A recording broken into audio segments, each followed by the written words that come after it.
중국 전승절 기념행사 참석차 베이징을 방문했던 김정은 위원장이 어제 평양에 복귀했습니다.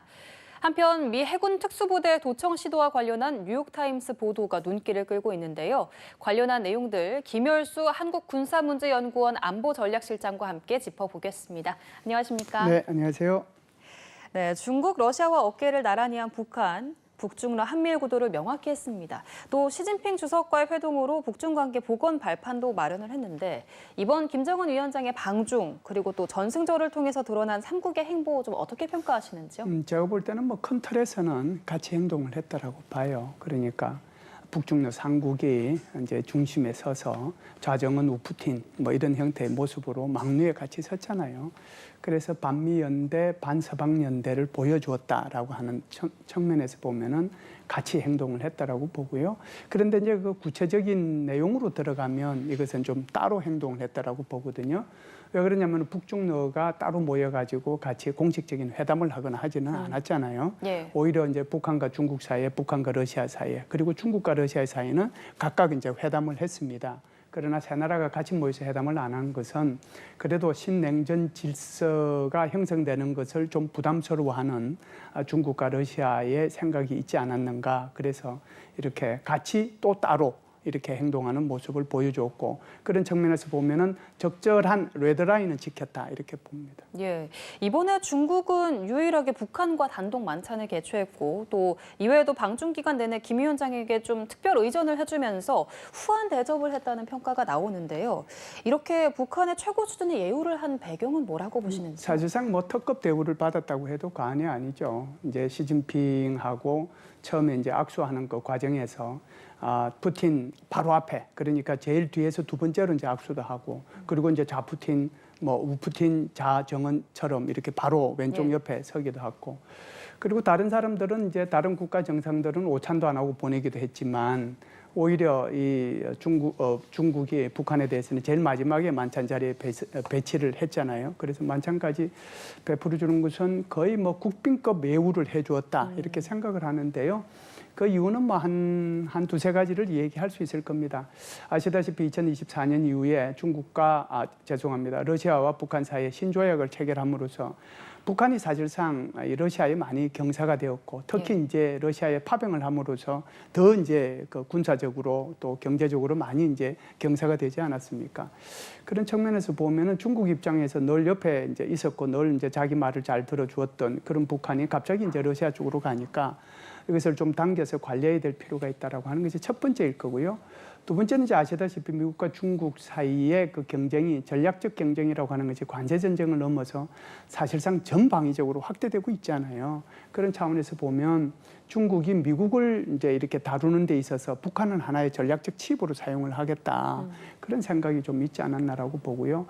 마지막 한 가지를 더 보탠다라고 하면 지난번에 이제 우리 한미 정상회담을 할 때 계속해서 이제 뭐 나왔던 얘기가 미국의 트럼프 대통령이 우리 한반도에 있어서 피스메이커 역할을 좀 해주면 우리 이재명 대통령은 페이스메이커 역할을 좀 하겠다 그런 얘기를 하면서 이제 나왔던 얘기가 바로 북한과 미국 사이의 정상회담 얘기가 나왔거든요. 그러면은 이 부분도 좀 사전에 좀 조율할 필요가 있지 않는가. 그래서 중국 입장에서 보면 한 이 두세 가지의 이런 이유 때문에 이번에는 극진하게 아마 김정은을 예우하지 않았는가 이렇게 봅니다. 예, 북중 정상회담에서도 정상이 우호가 변치 않는다는 점을 강조했지만 회담 결과문에서 한반도 비핵화 표현이 빠졌습니다. 이것 때문에 중국이 사실상 북한의 핵 보유를 용인하는 거 아니냐 이런 우려도 나오는데 어떻게 보세요?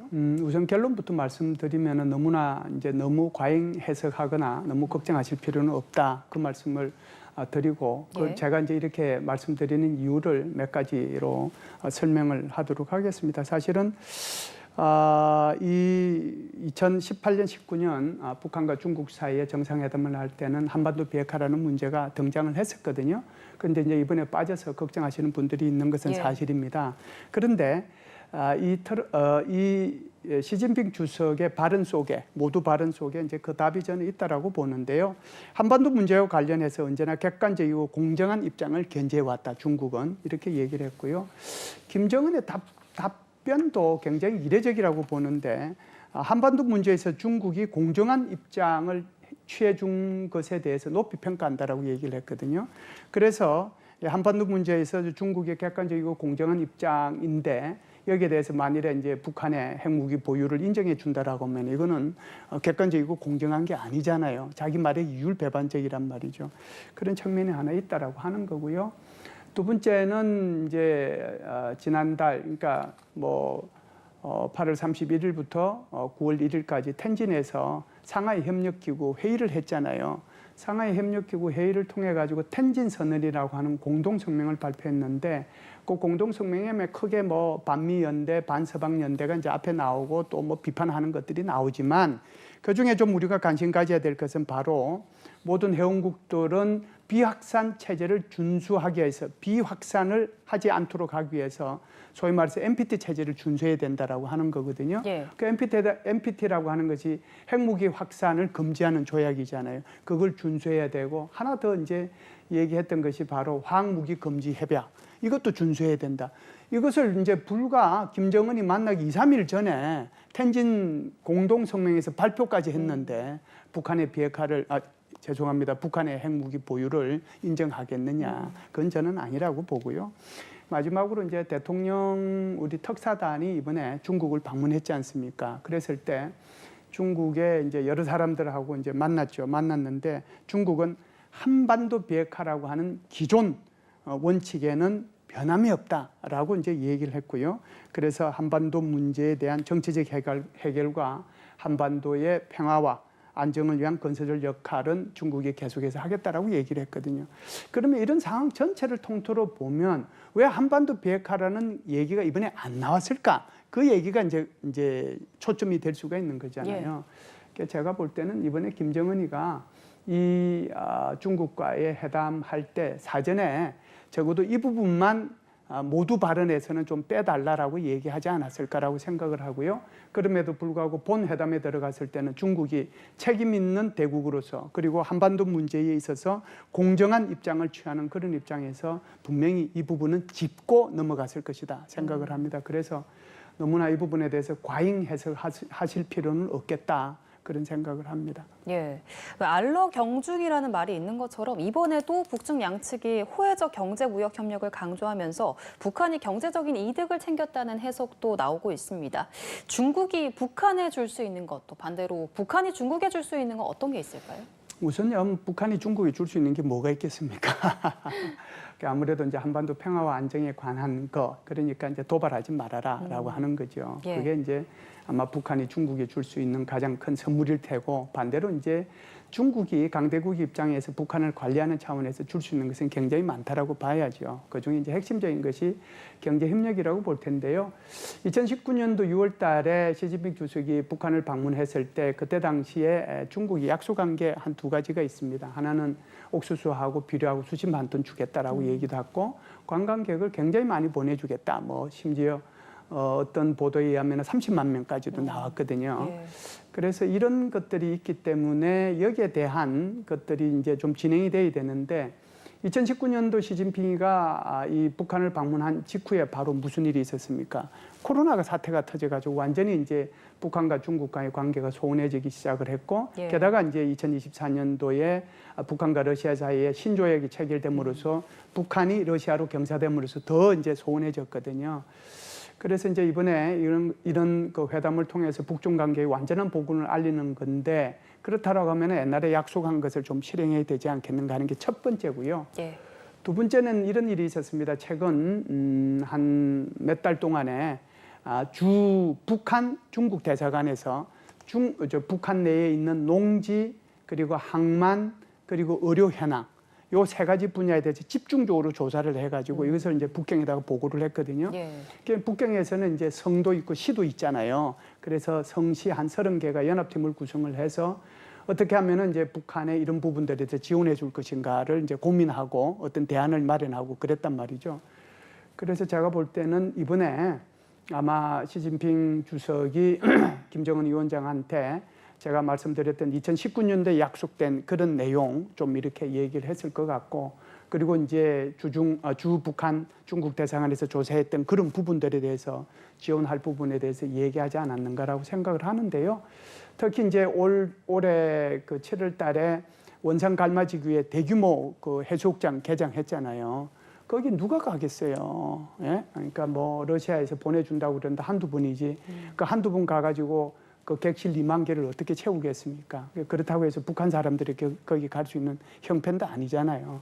그래서 아마 북한이 요구했던 것은 그런 곳에 많이 올 수 있도록 관광객을 좀 허용해주고 또 북한이 중국에 근로자들이 좀 갈 수 있도록 해달라 뭐 이런 식으로 좀 얘기를 하지 않았는가. 그런 차원에서 보면 북한이 일방적으로 중국으로부터 수혜를 입는 그런 정도의 경제협력 문제가 논의가 되었을 것이다. 이렇게 봅니다. 예. 오는 10월에는 북한 노동당 창건 80주년 행사가 있습니다. 중국이 이 자리에 고위급 인사를 파견하거나 더 나아가서 시진핑 주석이 직접 방북할 가능성까지 거론이 되고 있는데 시 주석이 방문을 하면서 좀 밀착 행보를 이어갈지 앞으로 관계 어떻게 좀 보시는지요? 예, 이제 사실상 너무 가까이 있죠. 9월 달이고 다음 달이 10월 달인데 한 달 사이로 서로를 방문한다는 것이 그렇게 쉬운 일은 아닙니다. 이제 2019년도 상황을 보면요. 2019년도 1월 달에 김정은이가 시진핑 주석을 만나러 갔는데 이것은 2월 달에 있게 되는 하노이 회담에 대한 사전 조율을 위해서 갔거든요. 그리고 나서 이제 하노이 회담이 결렬되고 난 뒤에 이제 김정은 위원장이 거의 언둔을 하다시피 했잖아요. 그러다 보니까 김정은 위원장을 좀 유려해야 되겠다는 그런 생각이 있었기 때문에 2019년도 6월 달에는 다시 시진핑 주석이 북한을 방문해서 북중 정상회담을 합니다. 그때는 이제 5개월간의 시차가 있었죠. 또 이제 북한이 굉장히 어려운 상황이 있었다는 것도 있었고요. 그런데 이제 이번 같은 경우는 조금 상황이 다를 것 같습니다. 왜 그러냐면 10월 하순에 중국의 공산당으로 봐서는 굉장히 중요한 정치적인 행사가 하나 있습니다. 그게 바로 공산당 제20기 중앙위원회 제4차 전체회의거든요. 이걸 이제 우리가 줄여서 20기 사중 전회라고 이렇게 얘기를 하는데 여기서 몇 가지 중요한 것들이 결정이 돼요. 첫 번째가 바로 2026년부터 2030년까지 적용되는 제15차 5개년 경제개발 계획. 이것이 이제 여기서 결정이 되고요. 그리고 이제 내년에 있게 될 여러 가지 중국의 정책 방향에 대해서 결정이 되고 주요 인사 문제도 다뤄지게 되거든요. 그런데 우리가 이제 올 여름, 봄, 여름을 통해 가지고 계속 시진핑 주석에 대한 찌라시 수준의 어떤 그 하야설이니 뭐 실각설이니 이런 얘기들이 많이 돌아다녔잖아요. 그런데 이제 이번에 전성절 행사를 통해서 이것을 뭐 일시에 다 없애버리긴 했지만 그럼에도 불구하고 이 부분은 이제 앙금은 좀 남아있거나 불씨는 전혀 뭐 없다고 볼 수는 없거든요. 그럼 이런 중요한 정치 행사에 시진핑 주석이 자리를 비워서 불과 한 2주 정도 차이는 있습니다만은 또다시 북한을 방문하겠는가. 그런 데 대한 이제 의문이 있고요. 과거의 사례를 보면은 오히려 이번에도 고위급 교류를 확대하자라고 얘기를 했기 때문에 오히려 중국의 고위급 이번에 이제 그 시진핑 김정은 위원장을 맞이했던 그런 서열 5위에 해당되는 그 이내에 해당되는 사람을 북한에 보내서 전성절 행사 죄송합니다. 10월 10일 노동당 창당 대규모 퍼레이드 할 거거든요. 그 열병식에 참석을 시키지 않겠는가 그런 생각은 합니다. 예, 이번 김 위원장의 방중에는 딸 김주애가 동행을 했습니다. 그런데 이 베이징에 도착했을 때 그리고 다시 평양에 돌아와서 열차에 내리는 모습만 포착이 되고 사실 방중 기간 내내는 다시 모습을 감췄는데 이 이유는 뭐라고 보세요? 네, 제가 볼 때는 북한이 이제 굉장히 이걸 전략적으로 생각을 했다. 그리고 이제 접근을 했다라고 보는데요. 김주애의 후계자 수업을 위해서 데리고 가는데 노출 빈도는 최소화시키겠다라고 하는 거거든요. 그래서 이제 사실상 이걸 노출을 시켰다라고 하면 거의 시진핑 주석과 그 시진핑 주석의 부인하고 같이 이렇게 악수할 때도 같이 데리고 가서 퍼스트 레이드로서 역할을 할 수도 있었거든요. 근데 그때도 안 했고 막내에도 안 올라갔단 말이죠. 벨라루스 대통령은 자기 아들 데리고 올라갔었어요. 예. 또 이제 공식 행사에 이제 북중 정상회담에도 안 데려갔고 그런 걸 보면은 철저하게 이제 노출 빈도를 이제 통제했다라고 보는 거거든요. 그럼에도 불구하고 후계자로서의 그런 가능성에 대해서는 이미 효과를 거둘 만큼 거뒀다라고 생각을 해요. 왜 그러냐면은 김정은 위원장이 북경역에 도착할 때 바로 김정은 위원장 바로 뒤에 김주애가 서 있었거든요. 그것을 BBC에서 찍어가지고 전 세계에 타전을 하고 그로 인해서 이제 북한에서 제4세대 후계 수업이 시작이 됐다. 이렇게 이제 보도를 했단 말이죠. 그 헤드라인 나온 것만으로도 북한은 사실상 어떻게 보면 그 자신들이 원래 원했던 그것을 이제 뭐 다 목적을 달성한 게 아닌가라고 생각을 하고요. 예. 그런 면에서 보면은 여기도 레드라인은 지켰다. 이렇게 저는 봅니다. 예. 그러면 이번에 이렇게 김주애가 모습을 중간에 드러내지 않았던 게 북한의 전략 외에 중국이 원했던 것도 좀 있을까요? 그럴 겁니다. 왜 그러냐면 이제 이건 공산당의 정치 체제하고 같이 생각을 해볼 필요가 있는데요. 우리가 공산당이라고 하면은 지금은 이제 뭐 쿠바도 있고 또 이 중국도 있고 또 저기 베트남도 있지 않습니까? 또 옛날로 이제 따지고 보면은 지금 현재 러시아 이전에 소련이 있잖아요. 예. 근데 한번 보세요. 소련이든 베트남이든 중국이든 이들 공산주의 국가가 세습을 한 사례가 있나요? 세습이 없어요. 그래서 이 세습에 대해서는 적어도 이 공산주의 국가들은 좀 불편하게 생각을 합니다. 사실상 이게 뭐 이념을 내세우고 이래야 되는데 세습을 가서 왕조 체제로 간다라고 하면은 이걸 원래 공산주의 혁명하고는 전혀 반대되는 얘기거든요. 예. 그래서 이제 이런 불편한 점이 있었을 거다. 그것을 아마 북한에서는 고려하지 않았겠는가 지금 질문하신 것처럼. 예. 알겠습니다. 이번엔 주제를 좀 바꿔보겠습니다. 미 해군 특수부대가 2019년에 북한에 침투해서 김정은 도청 작전을 시도했지만 실패를 했고 그 과정에서 민간인까지 사살했다는 뉴욕타임스 보도가 나왔습니다. 트럼프 대통령이 이에 대해서 입장을 내놨는데 아는 바가 없다, 지금 처음 듣는다라면서 부인을 했거든요. 이 부분에 예. 대해서 어떻게 보세요? 이게 이제 어떤 상황이냐면요. 예. 2019년도 6월 달에 하노이에서 북미 정상회담이 개최되도록 계획이 돼 있었잖아요. 미국 입장에서 보면은 북한이 어떤 생각을 가지고 있는지, 특히 김정은이 어떤 생각을 가지고 있는지 그걸 굉장히 알고 싶어 했을 거예요. 그러면 이제 회담에 임해서 자기가 원하는 어떤 목표를 달성하는 데 훨씬 유리하니까. 그래서 이제 그냥 미국 측 입장에서 생각해 보면 거기에 이제 무슨 특수부대를 보내가지고 어떤 생각을 가지고 있는지 도청을 좀 해와라. 예. 그랬을 그랬을 수도 있겠죠. 그러니까 지금 뉴욕타임즈에서 보도한 거에 의하면은 거기에 투입된 부대가 SEAL 팀 6라고 하는 것이 보내졌거든요. SEAL 팀 6가 어떤 부대냐면은 미국의 특수부대 중에 특수부대라고 해도 과언이 아닌 부대예요.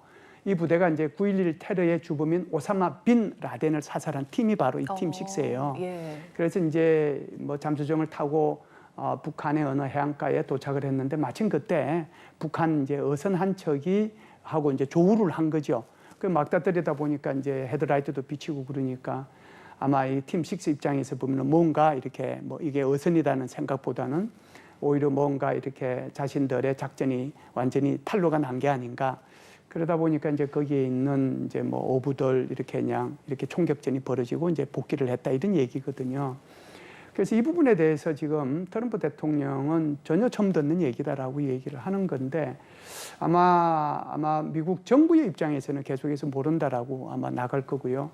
북한의 입장에서도 굉장히 이제 곤란한 입장에 처하게 될 겁니다. 왜 그러냐면 2019년도에 이런 상황이 있었는데 김정은은 모를 수 있었거든요. 그리고 이게 보고하는 과정 속에서 거짓으로 허위로 보고됐을 수도 있거든요. 그러면 북한에서 이게 일파만파가 있을 수도 있다라고 하는 것을 먼저 말씀을 드리고 그럼에도 불구하고 북한이 이걸 완전히 공개를 해버리면 아주 우스운 꼴이 또 될 수도 있는 거거든요. 그래서 양쪽이 굉장히 긴장 상태를 좀 유지하지 않겠는가라고 생각을 하고 어떻게 되었든지 간에 지금 트럼프 대통령이 김정은 위원장을 만나서 북미 정상회담을 하고 싶어 하는데 여기에 긍정적으로 영향을 미치지는 않을 것이다 이런 생각은 해요. 예, 미국에서 나온 또 다른 소식이 있습니다. 미국 당국이 조지아주 현대차 LG 에너지솔루션 합작 배터리 공장 건설 현장에서 불법 체류자 단속을 벌여서 475명을 체포했고 이 중 거의 뭐 300명 정도가 한국 국적자라고 알려졌는데 이 사태에 대해서는 어떻게 보세요? 예, 지금 이제 트럼프 대통령이 들어서면서 불법 이민자들 추방하는 것을 하나의 자신의 그 정책으로 내세우고 있지 않습니까? 그래서 2025년도 목표가 100만 명입니다. 그러면은 하루에 3,000명씩 추방을 해야 되거든요. 이 목표를 이제 달성하지 못하고 있다 보니까 아주 그냥 이민국이나 이런 데서 아주 다그치죠. 예, 다그치고 밑에서는 밑에대로 이제 활동을 해야 되니까 여러 가지 이제 불편한 일들이 있는데 지금 말씀하신 것처럼 이게 이제 뭐 불법으로 뭐 됐는지 아닌지 그거는 이제 사실 확인이 필요한데요. 우리가 다른 나라를 가려고 하면은 비자가 필요하잖아요. 그래서 이제 단기 목적으로 뭐 6개월 이내로 또 상사 주재원으로 이렇게 가면은 6개월 단위의 비자, B1, B2가 필요할 거고요. 또 이제 많은 유학생들 이제 갔다 오신 분들도 있을 텐데 그 유학생들은 이제 주로 F 비자와 M 비자가 필요하거든요. 이제 취업을 목적으로 가는 비자도 있어요. 그 비자는 H 계열, J 계열이라고 하는데 여러 가지 목적에 따라서 이제 되어 있습니다. 그렇다라고 하면 이런 것을 이제 제대로 받아서 갔는데 만일에 취업 비자로 가서 거기서 무슨 노동을 했다라고 하면 아무런 문제가 없겠죠. 네. 그런데 관광 비자, 그러니까 소위 말해서 이제 에스타라고 우리 얘기하는 전자죠. 요거는 이제 90일이 이제 최대인데 그걸 가지고 가서 만일 거기서 어떤 일을 했다라고 하면은 이제 안 되는 거잖아요. 또 학생 비자로 갔는데 거기서 일을 했다. 그것도 이제 목적에 이제 위반되는 거거든요. 이제 이런 것들이 있어서 결국은 이제 이번에 대대적인 이렇게 검거 작전에 돌입을 했는데 그 결과는 이제 봐야 되겠죠. 봐야 되는데 그래서 우리가 이제 관련되는 우리 외교부에서도 뭘 보내고 또 거기 총영사도 급파를 했는데 일단은 이제 잡혀 있는 또 구금 시설에 가 있는 우리 한국인들의 인권이 침해되지 않도록 해야 될 것이고 조기에 석방이 될 수 있도록 그런 노력들이 외교적 차원에서 이루어져야 되지 않는가라고 생각을 합니다. 예, 트럼프 대통령이 이에 대해서 좀 입장을 내놨는데요. 관련한 내용 듣고 질문 이어가도록 하겠습니다. I just heard about that a little while before the news conference, and I would say that they were illegal aliens, and ICE was just doing its job. But I know nothing about the instance. It happened a little while ago. You know, they pledged to invest $150 billion in the U.S. and they were just here, last week. Are you concerned? Well, and at they all? have the right to sell cars and things in our country. You know, it's not like a one-sided deal. 예, 그들은 불법 체류자였고 이민세관 단속국은 자기 할 일을 한 것이라면서 두둔을 했는데 미국은 수사를 계속 이어가겠다는 입장이고요. 우리 정부는 항의와 유감을 표한 상황입니다. 앞으로 이번 사태가 어떻게 좀 전개가 될까요? 예, 트럼프 대통령 입장에서는 그 대상자가 이제 뭐 한국의 기업이든 또 한국인이든 그거하고 관계없이 이건 불법 체류자라고 하면은 이것을 추방해야 된다라는 기본적인 생각을 갖고 있기 때문에 이 문제가 일어났을 때 한국인에 대해서 또는 한국 기업에 대해서 두둔할 일은 없다고 저는 생각을 해요. 그리고 지금 말씀하신 것처럼 우리 외교부에서는 조지아주 한국 공장 단속에 대해서 우려와 유감을 전달을 했고 또 필요한 인원들을 급파를 했고 총영사를 파견을 했거든요. 그리고 이제 여기에 대해서 사실상 개개인별로 이제 여러 가지 영사 활동을 해야 되겠죠. 어떤 일이 있었고 이것이 불법인지 아닌지. 우리가 불법이 아닌 것에 대해서는 굉장히 크게 얘기할 수 있겠죠. 불법이 아닌데 이걸 체포를 하고 구금을 했으니까. 예. 그러나 불법인 경우에는 한계가 있을 거라고 생각을 합니다. 그럼에도 불구하고 한미동맹의 차원에서 이것을 외교적으로 슬기롭게 극복하고 해결할 필요는 있다고 봐요. 예, 알겠습니다. 오늘 김정은 위원장의 방중과 관련한 내용들 그리고 미국에서 나온 주요 소식들까지 짚어봤습니다. 지금까지 김열수 한국군사문제연구원 안보전략실장과 함께했습니다. 고맙습니다. 감사합니다.